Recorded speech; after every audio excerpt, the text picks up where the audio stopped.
जिसको हमने ब्रांडिंग की है, डिजाइनिंग के साथ, पैकेजिंग के साथ, एक्सपोर्ट के साथ जोड़ने का कार्य किया है। हम लोग इस बात को महसूस करते थे कि हमने ये तो किया, इसने हमारे एक्सपोर्ट को बढ़ाया, इसने रोजगार का सृजन किया, अब आगे क्या? ये 10,000 करोड़ हमें इसके अगले भविष्य के लिए, इसको नई तकनीक के साथ जोड़ने के लिए, ट्रेनिंग के प्रोग्राम के साथ जोड़ने के लिए, एक्सपोर्ट के साथ जोड़ने के लिए, पैकेजिंग की नई संभावनाओं को आगे बढ़ाने में यह यूपी जैसे राज्य को मदद करेगा और यूपी सर्वाधिक लाभ इसका ले पाएगा।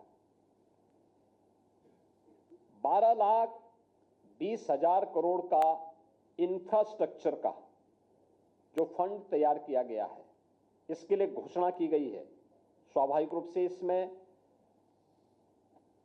इंफ्रास्ट्रक्चर विकास का है, कनेक्टिविटी का है और भी अन्य सेक्टर को आगे बढ़ाने का, जिनमें 7 रेलवे के नए कॉरिडोर, दिल्ली वाराणसी, वाराणसी सिलीगुड़ी, ये 2 यूपी को प्राप्त हुए हैं। इन 2 नए रेलवे कॉरिडोर का लाभ यूपी की बेहतरीन रेल इंफ्रास्ट्रक्चर को, eastern and western freight corridor, ये दोनों यूपी से होकर के जा रहे हैं, जिसमें हमारा लॉजिस्टिक का सबसे बड़ा हब यूपी के अंदर तैयार हो रहा है। इसका लाभ यूपी को प्राप्त होगा। 20 वाटरवे, जिनमें यूपी के अंदर देश का पहला वाटरवे, इनलैंड वाटरवे वाराणसी से हल्दिया के बीच में प्रारंभ हो चुका है। हमने वाराणसी, प्रयागराज और इसको यमुना जी में भी आगे बढ़ाने के लिए अपने प्रस्ताव तैयार किए हैं।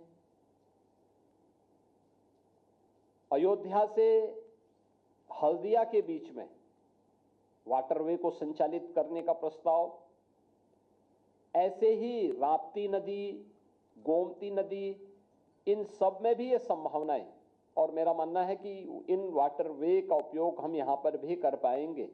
एक इस फील्ड में भी हमें एक नया वो मिला है। दूसरा, कार्गो मूवमेंट के लिए इससे हमें बढ़ावा तो प्राप्त होगा ही, लेकिन शिप रिपेयर इकोसिस्टम को तैयार करने के लिए वाराणसी और पटना में 2 विकसित होंगे, तो वाराणसी का लाभ यूपी के वाटरवे, इनलैंड वाटरवे की सुविधा को और इस मूवमेंट को आगे बढ़ाने में, लागत जो कार्गो का और ट्रांसपोर्टेशन का जो लागत है उसको कम करने में इसके माध्यम से काफी हद तक मदद मिलेगी। इसके साथ ही जो 7 नए हाई स्पीड रेल कॉरिडोर घोषित हुए हैं, इसके दोनों, इसमें से 2 जो मैंने पहले भी कहा यूपी के अंदर प्राप्त हुए हैं। यूपी को इसके माध्यम से हाई स्पीड रेल कॉरिडोर पर, जिसमें 300 से लेकर 500 किलोमीटर पर आवर रेलवे की स्पीड होगी, इस स्पीड को यूपी में इसका लाभ होगा। इसके अलावा बायो फार्मा सेक्टर में जो यूपी की नई संभावना है, हम सब जानते हैं कि यूपी इस दिशा में नए सिरे से काम प्रारंभ किया है। अभी कल ही यूपी में हमारी फार्मा की एक कॉन्क्लेव भी है, यानी हम इसमें पहले से काम कर रहे हैं। ललितपुर में हम लोग लगभग 1200 एकड़ क्षेत्रफल में एक नया, वहां पे हम लोग बल्क ड्रग पार्क के निर्माण की कार्रवाई को आगे बढ़ाए हैं। गौतम बुद्ध नगर के यमुना अथॉरिटी में हम लोगों ने मेडिकल डिवाइस पार्क की कार्रवाई हमारे काफी एडवांस स्टेज में है, हम उसको आगे बढ़ा चुके हैं। इस पर हमारी कार्रवाई तेजी के साथ आगे बढ़ चुकी है।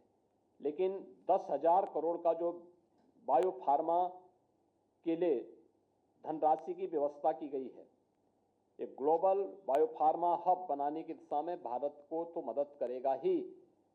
यूपी जैसे राज्य जिनके पास पूरा होमवर्क है और जिसने इस पर तेजी के साथ अपनी कार्रवाई को आगे बढ़ाया है, और कल ही हमारा यहाँ पे फार्मा कॉन्क्लेव भी है जिसमें देश भर से इस फील्ड के स्टेक होल्डर लखनऊ में उपस्थित हो रहे हैं। यह हमें एक नई सुविधा आगे बढ़ाने के लिए मदद करेगा।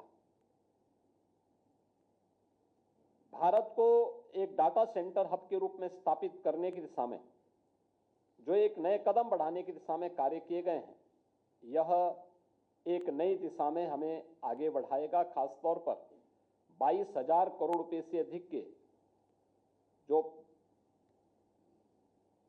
प्रदेश के अंदर हम लोग डाटा सेंटर की स्थापना का कार्य कर रहे हैं। यूपी के अंदर काफी बड़े पैमाने पे डाटा सेंटर के निर्माण की कार्रवाई तेजी के साथ आगे बढ़ी है। अब तक उत्तर प्रदेश ने इसमें 700 मेगावाट क्षमता के डाटा सेंटर यूपी में स्थापित किए हैं और भारत सरकार ने इसके हब के रूप में स्थापित करने के लिए जो धनराशि आरक्षित की है, यह हमें काफी हद तक मदद करेगी। महात्मा गांधी ग्राम स्वराज योजना भी लॉन्च की गई है। आप सब जानते हैं कि देश के अंदर सबसे अधिक ग्राम पंचायतें यूपी के पास हैं। रूरल पॉपुलेशन देश के अंदर सबसे अधिक यूपी जैसे राज्य में निवास कर रही है। स्वाभाविक रूप से इसका लाभ हमें प्राप्त होगा। अगर यूपी के अंदर हम रेवेन्यू विलेजेज की संख्या ही देखें तो 1,05,000 से अधिक हमारे पास रेवेन्यू विलेजेज हैं। स्वाभाविक रूप से महात्मा गांधी ग्राम स्वराज योजना का लाभ यूपी को प्राप्त होगा। ग्रामीण उत्पादों को ग्लोबल मार्केटिंग नेटवर्क से जोड़ने में इससे मदद मिलेगी। जो हमारे कारीगर हैं, उनके उत्पाद हैं, उनको बेहतर मूल्य प्राप्त होगा। स्थानीय स्तर पर विकसित भारत जी राम जी के माध्यम से मार्केट विकसित करने में मदद मिलेगी। इसके माध्यम से उत्तर प्रदेश के अंदर जो 2.5 लाख बुनकर हैं, उनके लिए गांवों के जो उद्योग हैं, खासतौर पर हमारा एमएसएमई सेक्टर बहुत बड़ा ऐसा है जो ग्रामीण क्षेत्र में काम करता है। वन डिस्ट्रिक्ट वन प्रोडक्ट के माध्यम से और विश्वकर्मा श्रम सम्मान और पीएम विश्वकर्मा के माध्यम से हमने उसको पहले ही प्रमोट किया है। यानी ये पूरा होमवर्क यूपी के अंदर पहले से हुआ है।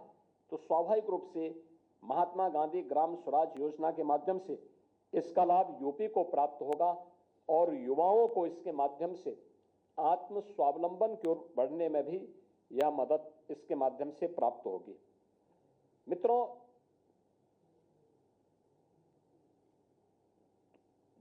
इस बजट में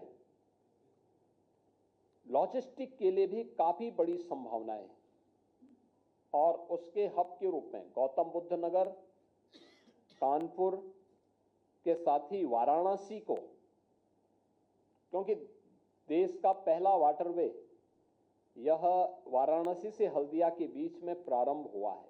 आपके मोबाइल पर तुरंत आएगी ब्रेकिंग न्यूज। स्क्रीन पर सबसे पहले दिखेगी बड़ी खबर। देश दुनिया की हर खबर एक जगह। अब आपके मोबाइल पर तुरंत फटाफट इंस्टॉल कीजिए न्यूज़ नेशन ऐप और रखिए खुद को अपडेट।